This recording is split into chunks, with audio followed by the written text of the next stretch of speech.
ब्रह्मलोक में जाकर अपने स्वरूप में स्थित हो जाता है, वह प्रवृत्ति मार्गों के समान फिर जन्म मृत्यु के चक्कर में नहीं पड़ता। ये पितृयान और देवयान दोनों ही वेदोक्त मार्ग हैं। जो शास्त्रीय दृष्टि से इन्हें तत्वतः जान लेता है, वह शरीर में स्थित रहता हुआ भी मोहित नहीं होता। पैदा होने वाले शरीर के पहले ही कारण रूप से और उनका अंत हो जाने पर भी उनकी अवधि रूप से जो स्वयं विद्यमान रहता है, जो भोग रूप से बाहर और भोक्ता रूप से भीतर है, तथा ऊंच और नीच जानना और जानने का विषय, वाणी और वाणी का विषय, अंधकार और प्रकाश आदि वस्तुओं के रूप में जो कुछ भी उपलब्ध होता है, वह सब स्वयं यह तत्वविकता ही है। इसी से मोह उसका स्पर्श नहीं कर सकता। दर्पण आदि में दिख पड़ने वाला प्रतिबिंब विचार और युक्ति से बाधित है, उसका उनमें अस्तित्व है नहीं, फिर भी वस्तु के रूप में तो वह दिखता ही है।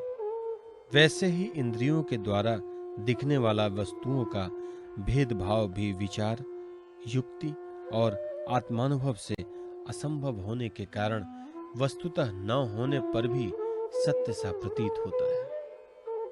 पृथ्वी आदि पंचभूतों से इस शरीर का निर्माण नहीं हुआ है। वास्तविक दृष्टि से देखा जाए तो न तो वह उन पंचभूतों का संघात है और न विकार या परिणाम ही, क्योंकि यह अपने अवयवों से न तो पृथक है और न उनमें अनुगत ही है, अतएव मिथ्या है। इसी प्रकार शरीर के कारण रूप पंचभूत भी अवयवी होने के कारण अपने अवयवों सूक्ष्म भूतों से भिन्न नहीं है, अवयव रूप ही है। अब बहुत खोजबीन करने पर भी अवयवों के अतिरिक्त अवयवी का अस्तित्व नहीं मिलता, वह असत ही सिद्ध होता है। तब अपने आप ही यह सिद्ध हो जाता है कि ये अवयव भी असत्य ही है। जब तक अज्ञान के कारण एक ही परम तत्व में अनेक वस्तुओं के भेद मालूम पड़ते रहते हैं, तब तक यह भ्रम भी रह सकता है कि जो वस्तुएं पहले थीं वे अब भी हैं, और स्वप्न में भी जिस प्रकार जागृत, स्वप्न आदि अव्यवस्थाओं के अलग अलग अनुभव होते हैं तथा उनमें भी विधि निषेध के शास्त्र रहते हैं, वैसे ही जब तक इन भिन्नताओं के अस्तित्व का मोह बना हुआ है, तब तक यहाँ भी विधि निषेध के शास्त्र हैं ही। जो विचारशील पुरुष स्वानुभूति से आत्मा के त्रिविध औदित्य का साक्षात्कार करते हैं, वे जागृत, स्वप्न, सुषुप्ति और दृष्टा, दर्शन तथा दृश्य के भेद रूप स्वप्न को मिटा देते हैं।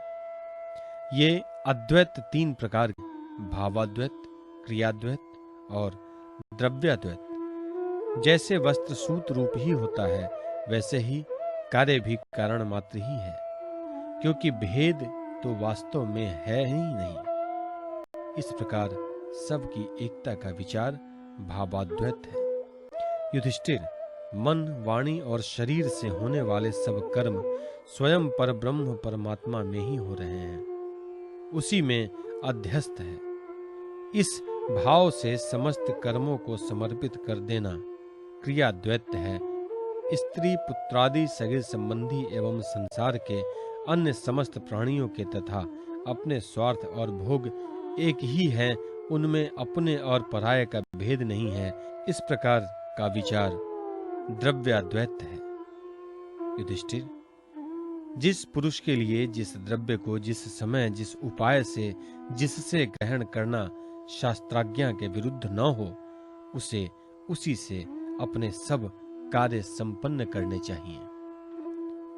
आपत्ति काल को छोड़कर इससे अन्यथा नहीं करना चाहिए। महाराज, भगवत भक्त मनुष्य वेद में कहे हुए इन कर्मों के तथा अन्यान्य स्वकर्मों के अनुष्ठान से घर में रहते हुए भी श्री कृष्ण की गति को प्राप्त करता है।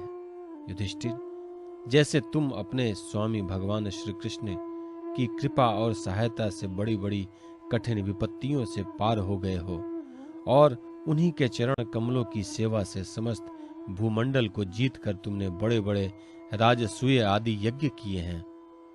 पूर्व जन्म में, इसके पहले के महाकल्प में मैं एक गंधर्व था।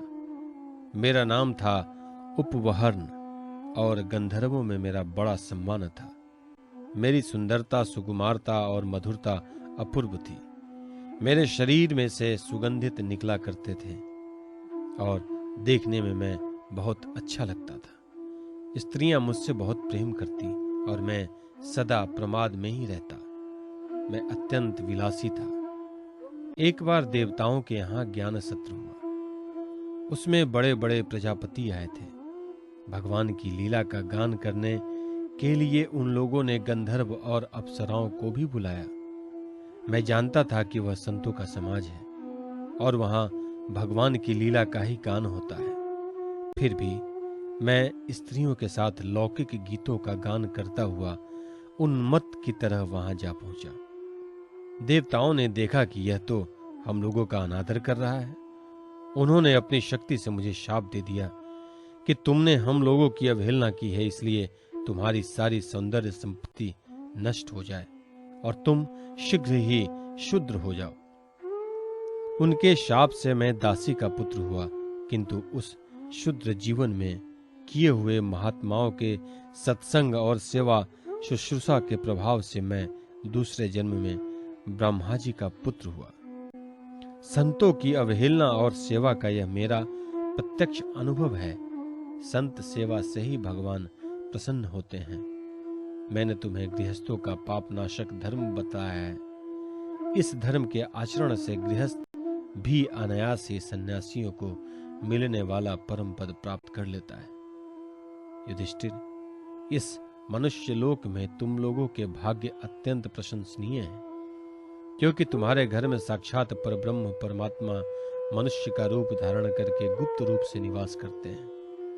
इसी से सारे संसार को पवित्र कर देने वाले ऋषि मुनि बार बार उनका दर्शन करने के लिए चारों ओर से तुम्हारे पास आया करते हैं। बड़े बड़े महापुरुष निरंतर जिनको ढूंढते रहते हैं, जो माया के लेश से रहित परम शांत परमानंद भक्त स्वरूप पर ब्रह्म परमात्मा हैं, वे ही तुम्हारे प्रिय हितैषी ममेरे भाई पूज्य आज्ञाकारी गुरु और स्वयं आत्मा श्री कृष्ण हैं। शंकर ब्रह्मा आदि भी अपनी सारी बुद्धि लगाकर वे यह है इस रूप में उनका वर्णन नहीं कर सके। फिर हम तो कर ही कैसे सकते हैं। हम मौन भक्ति और संयम के द्वारा ही उनकी पूजा करते हैं। कृपया हमारी यह पूजा स्वीकार करके भक्त वत्सल भगवान हम पर प्रसन्न हो।